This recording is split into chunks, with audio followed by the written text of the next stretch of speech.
Like करिए, subscribe करिए, bell icon दबाना बिल्कुल मत भूलिए। इनका गला सूख गया। ठीक है, 1971 की बात देख लीजिए।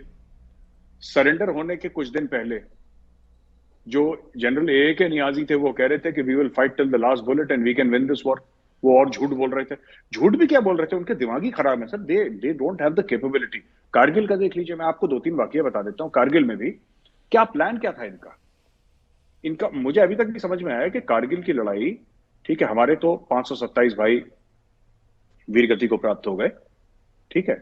और पर मुझे आज फिर इनकी बात समझ में नहीं आई कि कारगिल में परवेज मुशर्रफ साहब चीफ ऑफ आर्मी स्टाफ थे, उनका पेट प्रोजेक्ट था। उसका एम क्या था?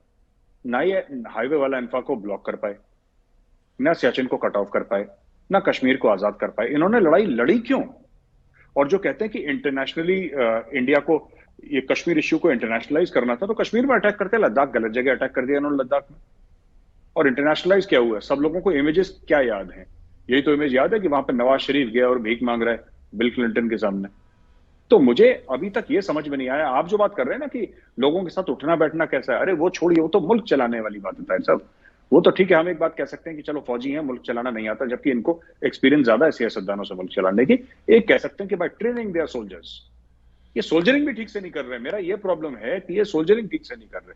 हर एक लड़ाई जो है, मैं आपको बता देता हूँ, और जो पाकिस्तानी भाई बहन ये देख रहे होंगे, और जो अपने आर्मी के बारे में बड़ा पॉजिटिव है और जो कहते रहते हैं कि वर्ल्ड की नंबर वन आर्मी है, और आईएसआई वर्ल्ड की नंबर वन ये इंटेलिजेंस एजेंसी है, जो कहते रहते हैं बीच बीच में अपने आप को होश करने के लिए। मैं सिर्फ एक बात ये कहना चाहता हूँ साहब कि every war is fought with an objective.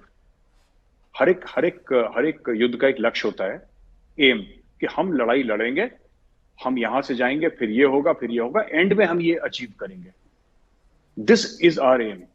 अगर आपने वो ऑब्जेक्टिव अचीव नहीं करा, अगर आपने वो ऑब्जेक्टिव अचीव नहीं करा जो आप सोच के चले थे, फिर आप कैसे क्लेम कर सकते हैं कि आप लड़ाई जीत गए, आप जंग जीत गए? क्योंकि वो तो ऑब्जेक्टिव हासिल नहीं हुआ।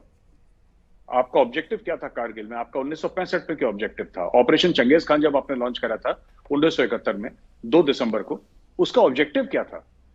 और अभी तक I am very keen student of military history, आज तक मुझे पाकिस्तानी फौज का ऑब्जेक्टिव की समझ में नहीं आया कि असल में चाहते क्या हैं ये लोग। और जब चाहते हैं, इतना पूरे रिसोर्सेस पूरे मुल्क के इनके पास हैं, दे ओन एन एंटायर कंट्री। बड़ी मशहूर कहावत है कि countries have an army, in Pakistan the army has a country.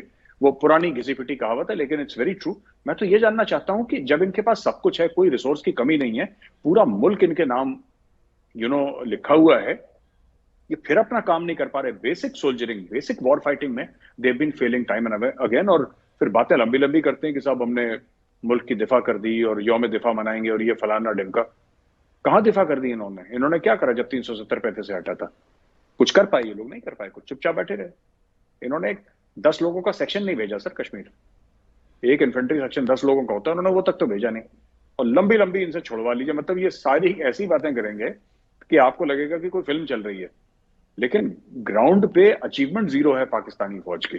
Military achievements की बात कर रहा हूं, मिलिट्री अचीवमेंट्स, हाँ ठीक है, इन्होंने कोई लड़ाई लड़ी होगी अपने वेस्टर्न बॉर्डर्स पे टेररिस्ट के खिलाफ, जो ऑपरेशंस करे होंगे, मैं उनकी बात नहीं कर रहा। मैं भारत के खिलाफ जो उन्होंने जंगें लड़ी हैं, सारी की सारी जंगें इनकी भारत के साथ ही हुई हैं। और सब में इनके हाल देख लीजिए, ये आ जाते हैं बड़े मूंछों पे ताव देख के, जैसे गाजी आ रहे हैं घोड़े पे काफिरों को मारने के लिए, एंड में फिर इनके घोड़े चले जाते हैं, गायब हो जाते हैं, भाग जाते हैं वहां से, ये जमीन पर खड़े रह जाते हैं। पता नहीं इनकी क्या स्टोरी है। मैं I have not even been able to understand sir. तो मुल्क की बात तो दूर, इनको फौज चलाना नहीं आता, तो मुल्क तो पता नहीं कभी चलाएंगे ये। बड़ी आपने अहम बात की कि मुल्क चलाने की बात तो दूर की बात है, अनफॉर्चुनेटली इनसे तो अपनी फ़ौज ही नहीं चल रही, मगर इनका इन्फ्लुएंस पाकिस्तान में इतना है, हर इदारे पे इनका कब्ज़ा है। और दूसरी तरफ जो पॉलिटिशियंस हैं वो भी कोई मामूली लोग नहीं हैं पाकिस्तान के, वो भी बिलियनर्स हैं और सब वेल कनेक्टेड हैं। और फिर मेरे साथ सबकी आपस में रिश्तेदारी हो, चाहे इमरान खान की पार्टी के लोग हों, उनकी रिश्तेदारियां फ़ौज के साथ, ब्यूरोक्रेसी के साथ हैं, चाहे शहबाज शरीफ की और नवाज शरीफ की पार्टी हो, चाहे जरदारी साहब की पार्टी हो, यानी ये सब स्टेक होल्डर्स हैं और एक दूसरे से लड़ते रहते हैं। और फ़ौज उस सारे तमाशे को, यानी बंदर तमाशे को मैनेज भी करती है। लेकिन इन द एंड अब ये सूरत हाल है कि पाकिस्तान के पास $1 बिलियन लेने के लिए जिस तरह ये IMF के पास नाके रगड़ रहे हैं, तो आपको लगता है कि इकोनॉमिक फ्रंट पे पाकिस्तान में जो मर्जी सियासी उथल पुथल हो सके, इकोनॉमिक फ्रंट पे ये कुछ कर पाएंगे आने वाले दिनों में? देखिए साहब, ताहिर साहब, इनके पास पॉलिसी तो है नहीं कोई. They don't have a policy, they don't have any vision for the country. और इमरान खान भी जब अब जो बड़ी बड़ी बातें कर रहे हैं कि डॉलर इतना, देखिए रुपए को मार दिया उसने, और डॉलर टू रुपी 230 हो गया, 200 फलाना पता नहीं कितना हो गया. जो इमरान खान साहब की भी कोई पॉलिसी नहीं थी. देखिए, बड़े लोग कहते हैं कि परवेज मुशर्रफ के टाइम पे बड़ी ग्रोथ हुई है ना. परवेज मुशर्रफ का भी कोई प्लान नहीं था. Pervez Musharraf also did not have a plan. वो तो उस समय वॉर ऑन टेरर चल रहा था, 9/11 हो चुका था, कंटेनर भर के डॉलर आ रहे थे पाकिस्तान में, तो एवरीथिंग वाज फाइन.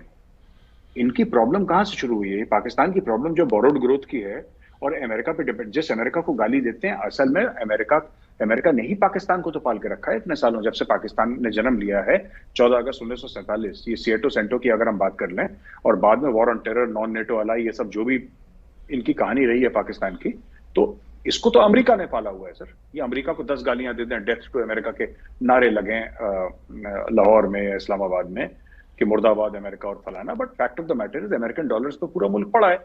इन सबके जितने भी ये आपका अशराफिया है यहाँ पे, सबके बच्चे तो, कोई किसी का बच्चा चाइना में तो सेटल्ड नहीं है. चाइना में तो नहीं पढ़ते उनके तो बच्चे ऑक्सफोर्ड में पढ़ते हैं, कैम्ब्रिज में पढ़ते हैं, हार्वर्ड में पढ़ते हैं, MIT में पढ़ते हैं सर. ये बड़े बड़े वेस्टर्न यूनिवर्सिटीज में पढ़ते हैं. ये गाली भी देंगे, उनसे पैसे भी लेंगे, अपने बच्चों को भी सेटल करवाएंगे. मुझे तो ये रिश्ता क्या कहलाता है, बड़ी फेमस इंडियन टीवी सीरियल थी, तो मैं यही पूछना चाहता हूँ, ये रिश्ता क्या कहलाता है, मुझे समझ में नहीं आया. खैर, कमिंग